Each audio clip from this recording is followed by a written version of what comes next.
Demand the US stops backing the monarchy.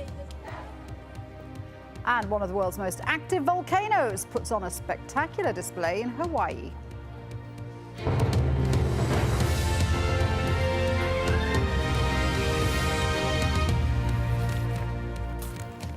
Bands of men backing Libyan leader Muammar Gaddafi are moving east as they battle an ad hoc rebel alliance of workers turned soldiers. Overnight in the capital Tripoli, Gaddafi made a brief appearance in the symbolic Green Square. These pictures broadcast live as they happened on state television. Moving east to the city of Misrata, rebels have been filmed celebrating their victory there over Gaddafi's forces. But there has been more fighting, and rebels say that they fear Gaddafi's forces are regrouping. Crossing past Gaddafi's hometown and stronghold of Sirte, we get to Ras Lanuf. Pro-Gaddafi forces have taken Bin Jawad and are now bombarding Ras Lanuf a little to the east. This was a scene a few moments ago filmed by an AlJazeera cameraman. Well, Colonel Gaddafi has spoken to French television. He claimed the death toll was far lower than most estimates. We have cells that were activated, took up weapons to kill policemen, kill soldiers. There were casualties on both sides for 2 or 3 days, and weapons were stolen. Now, on both sides, the army and the police aside, the rebels, there have been at the most 100 people killed. A lot of developments on the ground there. Lawrence Lee reports now on the latest fighting. This is the city of Misrata, which on Sunday morning the government in Tripoli said had been reclaimed by pro-Gaddafi forces. It certainly doesn't look like it now. By the end of Sunday, the government was trying to suggest something different, that they've made a conscious decision not to cause too much death and destruction. One of the brigades took the repositioned and didn't want to engage in the fighting. And despite that, the locals managed to capture 37 of the militia groups. Despite Gaddafi's obvious advantage of having aircraft and helicopters, one of the striking aspects of this conflict has been how inaccurate the bombing has been. While it's true that some weapons dumps have been destroyed, in many places the warplanes have continually missed their targets. It all raises intriguing questions. Are Gaddafi's pilots incapable of shooting straight? Are they missing targets on purpose?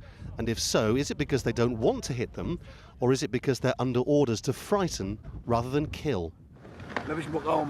When we arrived, we didn't find any opposition because the people here are good. The people welcome us and greet us. But when we were inside, 2 Mirage planes overflew us and 1 helicopter. They wanted to shoot, but we shot them first. All the same, if there are questions over the aptitude of the Libyan military, then the same must go for the rebel forces, whose advance on Bin Jawad and Sirte appears to have been disorganized and led to casualties, threatening to overwhelm this little hospital in Ras Lanuf.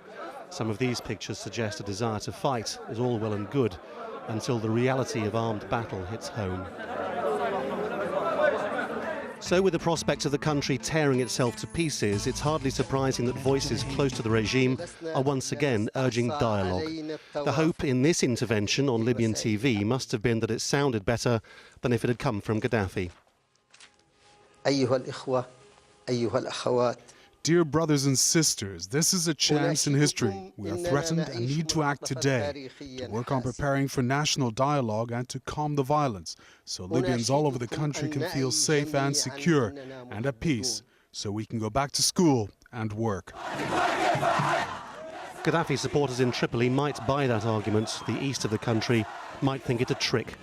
But as time goes on and the violence looks open-ended, it's not as though anyone else has any better ideas. Lawrence Lee, AlJazeera. Well, let's get the latest from our correspondents on the ground. We have Hoda Abdelhamid in the rebel-held city of Benghazi and Jackie Rowland live for us in the oil refining town of Brega. Jackie, let's start with you because I know that you've been speaking to the doctors today. What have you been seeing there? Well, we're not far away now from the town of Ras Lanuf. It's about 100 kilometers down the road. And then the town of Bin Jawad that we heard mentioned in that report by Lawrence Lee. Now, Bin Jawad has been the scene of a lot of heavy fighting in the last couple of days.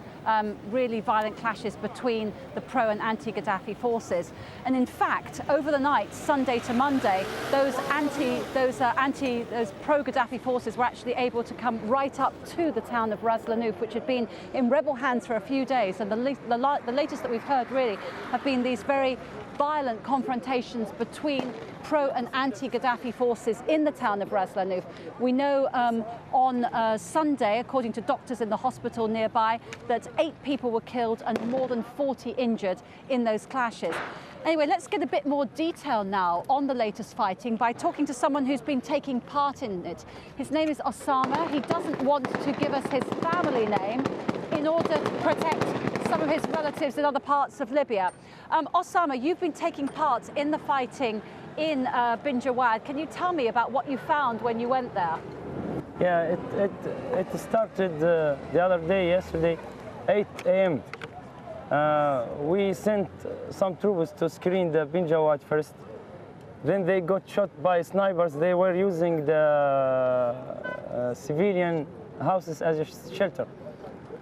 And after that, they start firing us with the high missile rockets, Grad. They kept firing the rockets from 8 o'clock till 2 p.m. And I know it was 2 rockets every 1 minute till 2 o'clock. So when did you leave Bin Jawad then? When did you pull back up to here? No, yesterday for some military reasons, we just not all us, the army is there really, still there, but we just withdraw for some military reasons. Right. Yeah. Now, what's this piece of weaponry we've got here? If we could have a look at this, it's some kind of a multiple rocket launcher here, which is being dragged away, because you were talking about the pro-Gaddafi forces had used, Osama, if we can continue to have our conversation, please. Yeah, but never mind. You were telling me that the pro-Gaddafi forces were using some fairly heavy weapons on you. I mean, what is this piece of kit that's being driven away here? Yeah. I mean, do you know how to use this? Do you know how to operate this piece of equipment? Of course. Have you a lot of military experience before taking part in the current fighting? Have you done army training or anything? No, I'm a volunteer, really. You're a volunteer? I want just to free my country from Gaddafi's regime and his militias. No, He's keeping killing us for 42 years, shedding blood. He doesn't know even the speak, the negotiation. Just he knows only firing us, killing us. Now, we were talking to some doctors here in Brega today, and they were saying that the fact that people like you who've had no previous experience and you now have weapons, this is very dangerous. In fact, they told me that most of the people they're injuring are volunteers who've hurt each other because they don't know how to shoot the weapons. Isn't this dangerous, having all these untrained people with these weapons, this ammunition? No, they're trained. We have our campus to train them, really. They're already trained before they... But some people, they like to share us, helping us. We can't say, you can't join us. Now, I just want to ask you finally, we've heard lots of allegations that Gaddafi forces have foreign mercenaries